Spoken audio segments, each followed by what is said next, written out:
Good afternoon everyone. So, natapos na yung ating ginagawang kulungan ng ating mga manok na puti. So, nilagyan na natin yung pinaglumaan ng bubong dito. So, nilagyan tayong stick screw. So, ayan.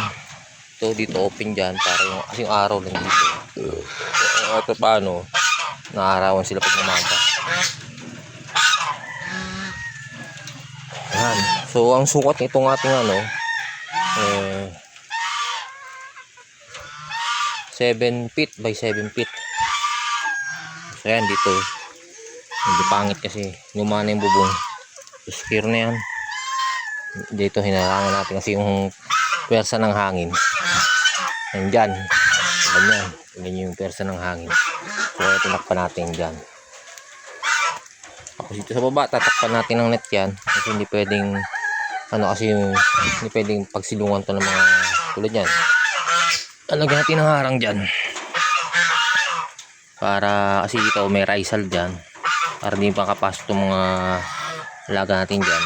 Kasi baka yung lipot ng mga manok pupunta sa baba. Baka makain nila. So lagyan natin risal dyan. Kasi yan. Huwag nyan. So pwede na to. Kahit week old ng mga sisiw pwede na dito. So hindi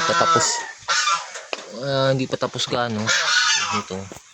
Alam pa natin pero napako na yan. Doon sa kabila pako dito lagay tayong text screw. So yan yung formahan niya sa gilid. So yung binili natin sa Shopee natin tapos yan yung kawain sila kaya matibay naman yan. So ayan yung ating area, diba? Tapos dito yung pintuan dito lalagay tayo yung pintuan dyan. Ayan, yung mga ganyan lang screen na dyan. Tapos syempre hindi mawawala yung solar light. Nilalagay tayong solar light dito sa loob. So ayan yung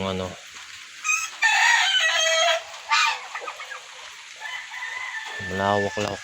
So maganda yan.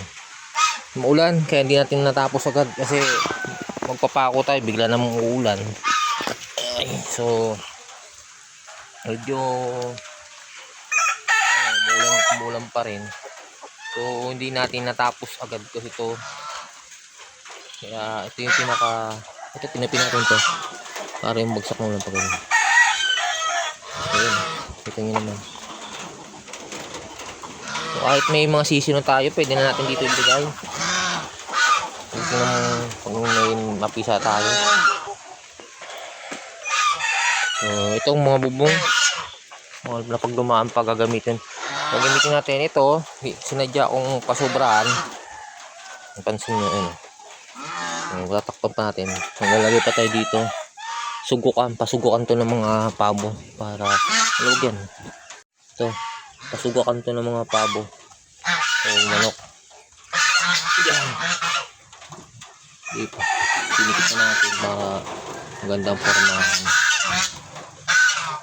So yan yung ating sitwasyon sa ating bagong So ito medyo naka-slope to pababa dun So kaya pansin nyo yung tubig hindi naman nag-stuck dyan, dumiretso dun. Yung pina-slope natin yan ng konti.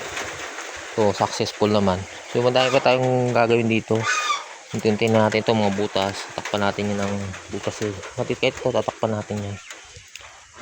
So ayun,